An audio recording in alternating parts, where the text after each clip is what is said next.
तो सनातन धर्म के अनुसार ये जो तालीम बयान हो रही है, ये क्या है, ये बातें क्या हैं, स्वामी जी जो है वो बयान फरमाएंगे। ठीक है स्वामी जी, तैयार हैं?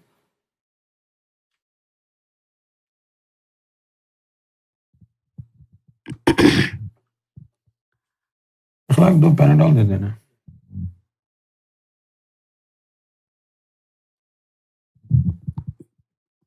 कल जो सरकार के सब प्रेमियों के दिलों को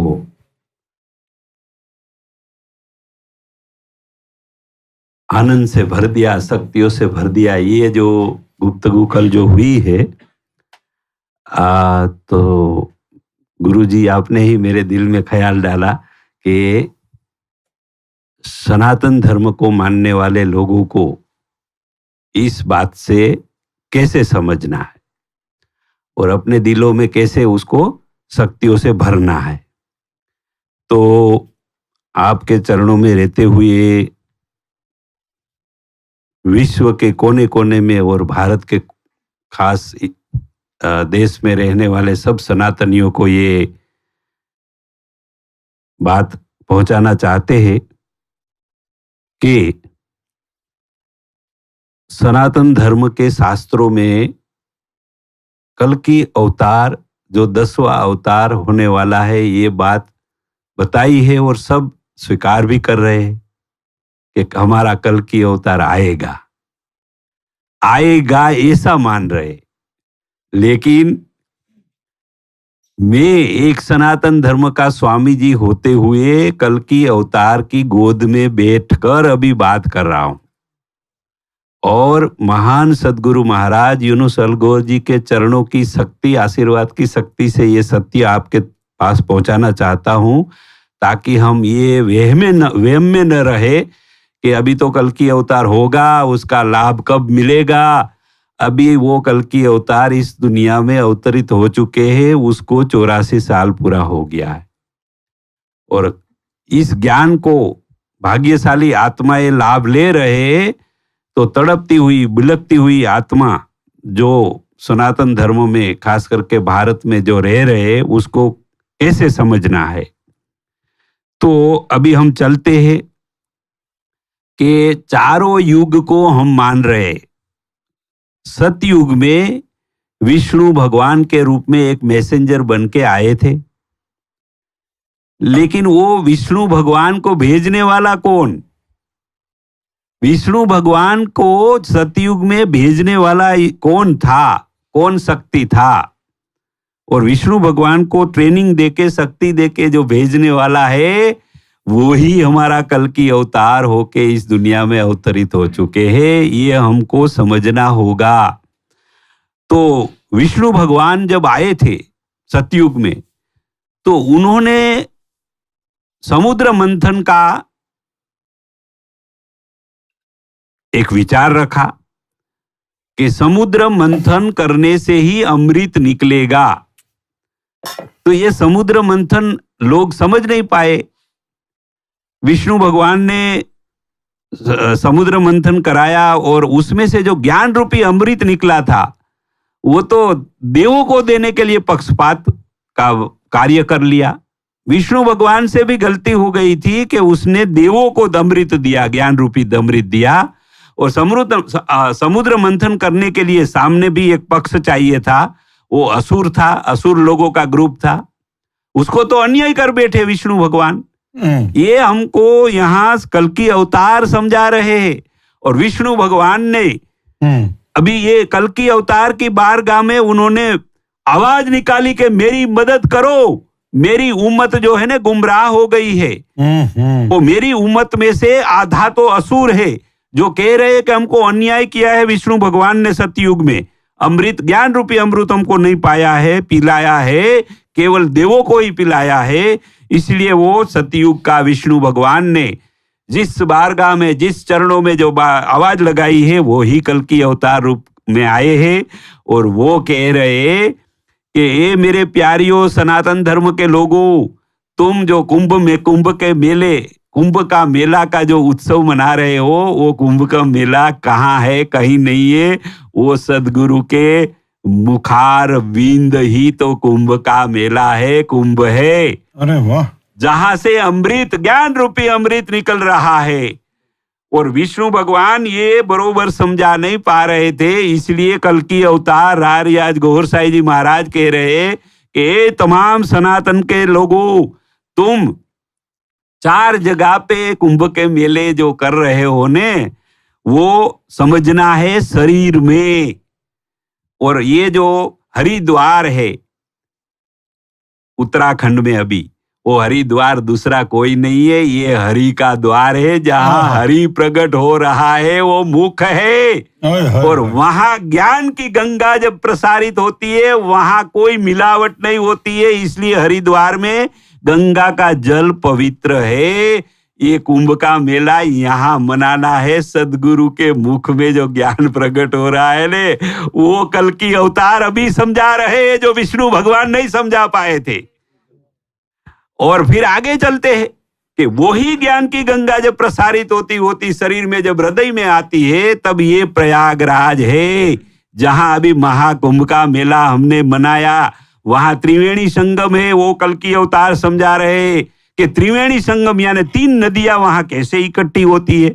तो एक तो जो एक ज्ञान की गंगा जब प्रसारित होती हृदय में आती है, और सदगुरु महाराज भी हृदय में शक्ति भर के वहां वो विराजमान जब हो जाता है, तब नीचे से नाभि में जो नाभि नफ्स जो है, यानी के नाभि आत्मा है, वो अपना बुरा विचार, बुरा कर्म रूपी महली यमुना यहाँ पहुंचाता है हृदय में। यानी दूसरी महली बुरी जल वाली ये यमुना है, वो यहाँ आती है। यानी कि 2 नदियां यहाँ हृदय में इकट्ठी होती है, 2 प्रकार के भाव, ये समझना है। और तीसरा भाव यानी कि गुप्त रूप से जो सरस्वती नदी बताई गई है, वो है आत्मा और सदगुरु का मिलन का जो ज्ञान की बातें चुप चुप होती है। आत्मा गुरु महाराज को कहता है कि मुझे समझाओ, ज्ञान दो। तो ये गुप्त बातें जो चलती है, वो दुनिया को नहीं पता चलता है, वो केवल शिष्य को और गुरु को ही पता चलता है। वो ज्ञान यहाँ हृदय में कम्युनिकेशन होता है, उसको ज्ञान की ये सरस्वती नदी, गुप्त नदी कहा गया है। यही प्रयागराज का मिलन यहाँ हृदय में मनाना है, ये कल की अवतार कह रहे। फिर आगे चलते हैं। फिर जब ये द्वापर युग में, नहीं त्रेता युग में जब राम जी पधारे, तो राम भगवान आए थे। वो राम भगवान की भी कह रहे कि ये मेरे आका, ये मेरे कल की अवतार, मेरे से भी जो गलती हो गई थी, आपने मुझे तैयार किया था, वो ज्ञान का मैं सदुपयोग नहीं कर पाया इस दुनिया में, इसलिए मेरी मदद करने आ जाओ। तो ये कल की अवतार राम भगवान की उम्मत को अभी समझा रहे हैं कि राम जब गया था श्रीलंका में, वो श्रीलंका दूसरी ये भारत के कोने पे नीचे जो दक्षिण में जो श्रीलंका है, वो तो एक प्रतीकात्मक है। वो प्रतीकात्मक समझाने के लिए रखी है। जैसे गंगा बहती है भारत में, वो भी एक प्रतीकात्मक है। हकीकत की गंगा शरीर में देखनी है, समझनी है। इसी तरह श्रीलंका भी शरीर में नाभि स्थान में वो श्रीलंका है। जहां खून का महासागर बहता है, वहां नाभि स्थान में श्रीलंका है। वहां असली रावण बैठा है। वो असुर है, वो नफ्स है, वो रावण असली है। वो अभी तक अब सनातनियों कोई समझ नहीं पाए हैं। इसलिए कल के अवतार समझा रहे हैं कि तुम राम भगवान के रूप में भी, राम जी ने जो वो नाभि में तीर मारा, राम भगवान भी वहां विस्मृत हो गए थे। उसको भी भगवान अवतार के रूप में थे, फिर भी उसको ये समझ में नहीं आ रहा था कि रावण कैसे मरेगा।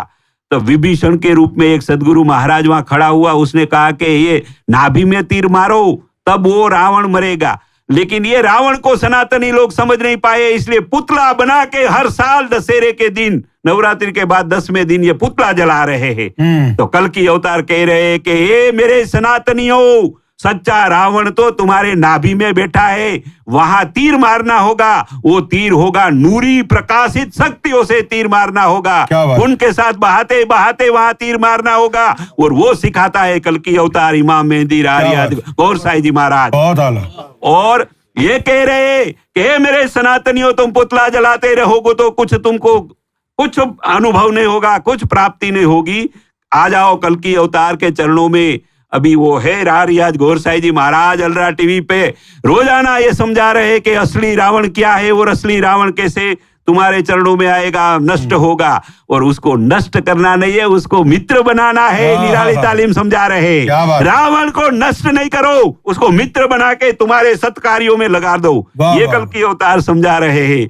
वो राम जी ने जो नहीं समझ पाया था और राम जी को मानने वाले सनातनियों नहीं समझ पाए थे, ये अभी कल की अवतार समझा रहे हैं।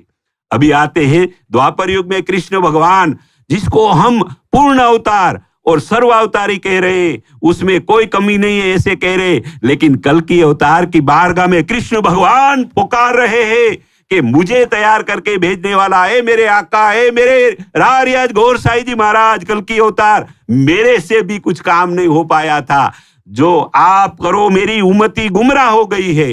कौन सी गुमराह हो गई है? तो कृष्ण भगवान ने कहा कि मैं मेरे कुल यानी के यादवों को बचा नहीं पाया, मेरी आध्यात्मिक शक्तियों का उपयोग नहीं कर पाया, वो मेरी मर्यादा है। सनातनी लोगों को ये समझ में नहीं आती है। फिर आगे कृष्ण भगवान खुद कह रहे कि मैंने मेरे चरण में आया हुआ अर्जुन को सिर्फ उसका मोह नष्ट करने की तालीम सिखाई, ज्ञान दिया, लेकिन मैं मेरे अर्जुन को सदगुरु महाराज के रूप में नहीं बिठा पाया, उसको ऐसा ज्ञान, ऐसी शक्ति नहीं दे पाया कि वो खुद सदगुरु बन के सारी विश्व के लोगों को ये ज्ञान दे पाए। लेकिन कल की अवतार इमाम मेहंदी अर्जुन तो क्या सदगुरु महाराज बना रहे हैं। जिन लोगों ने नामदान दिया और कल्बे जिक्री दिया, वो सब सदगुरु महाराज बन के दूसरे लोगों को भी ये शक्ति को ट्रांसफर कर रहे हैं, जो कृष्ण भगवान नहीं कर पाए थे। और कृष्ण भगवान कहे कि मैंने जो प्रतिज्ञा ली थी कि मैं युद्ध में शस्त्र नहीं उगामूं, लेकिन अर्जुन की रक्षा करने के लिए मेरे को रथ का पहिया उठाकर मेरे को भी युद्ध करना पड़ा, तो ये मेरा वचन भंग करना पड़ा। ये मैं अर्जुन के एक शिष्य के मोह में फंस गया था। तो ऐसी ऐसी बातें जो कृष्ण से भी नहीं हो पाई थी, वो अभी कल की अवतार इमाम मेहंदी कर रहे हैं। और आगे चलते हैं 9वां अवतार जो बुद्ध भगवान यानी कि बुद्ध अवतार हम मान रहे हैं, और 10वां अवतार कल की अवतार। तो ये बुद्ध भगवान ने भी कुछ मर्यादा वाली बात छेड़ी है, ताकि बुद्ध भगवान को मानने वाले लोग भी भ्रमित हो गए हैं। तो बुद्ध भगवान ने क्या कहा कि मेरे मानने वाले लोगों, तुम अपोदीप भव, यानी कि कोई वसीला, कोई सदगुरु की जरूरत नहीं है, तुम खुद मेहनत करो। जैसे मैंने पीपल के पेड़ के नीचे खाना बंद कर दिया, उपवास में लग गया, तो मेरे को सिर्फ एक नूर की किरण की झलक हो गई, उसको मैंने मेरा आत्मा का दीप प्रकट हो गया ऐसा मान लिया। कोई वसीले की जरूरत नहीं है, कोई ईश्वर में मानने की जरूरत नहीं है। ऐसी बातें करके ये बुद्ध भगवान ने भी गलतियां करी थी। इसलिए आज बुद्ध धर्म में वो मानने वाले लोग नहीं शिष्य, नहीं गुरु को मान रहे, नहीं ईश्वरवाद को मान रहे, और नहीं कोई परमात्मा को मान रहे हो, भटक गए हैं। और खुद अपनी मेहनत करो और अपनी मेहनत से ही अपना आत्मा का दीपक प्रकट कर लो, ऐसी बातों में भटक गए हैं। इसलिए बुद्ध भगवान भी कह रहे हैं कि ऐ मेरे आका, ऐ मेरे रारियाज गौर साई जी महाराज कल की अवतार, आ जाओ, मेरे सारे बुद्ध लोगों को भी नवाज दो। सनातनी कह रहे कि ऐ मेरे कृष्ण को, राम को मानने वाले सनातनी, तुम सब लोग हमारा कल की अवतार, प्यारा कल की अवतार आ चुके हैं। अगर उसके चरणों में हम आएंगे तभी हमारा उद्धार होगा। और शरीर में सारा ज्ञान भरा पड़ा है, वो कल की अवतार सिखा रहे हैं। 7 प्रकार का शक्ति केंद्र, ये हम सब बांग पुकार रहे हैं, वो 7 प्रकार का चक्र नहीं है, 7 प्रकार की आत्मिक शक्तियां है, उसको उजागर करने की तालीम अपना कल की अवतार दे रहे हैं। तो ये सनातन धर्म के लोगों को 3 करोड़ स्वामी जी लोग भारत में घूम रहे हैं, लेकिन उसको ये मालूम नहीं है कि कल की अवतार आ चुका है। इसलिए कल की अवतार ने कहा कि कह दो, ऐलान कर दो कि मैं आ चुका हूं, और मेरे चरण में आएंगे तब ये राम जी की गलती है, कृष्ण जी की गलती और विष्णु अवतार की गलती और बुद्ध भगवान की जो जो गलतियां रह गई थी उसको सुधारने का अवसर अभी अलरा टीवी प्लेटफॉर्म से मिल रहा है। तो उसका लाभ उठाइए, तब हमारा मनुष्य जीवन सफल होगा। बहुत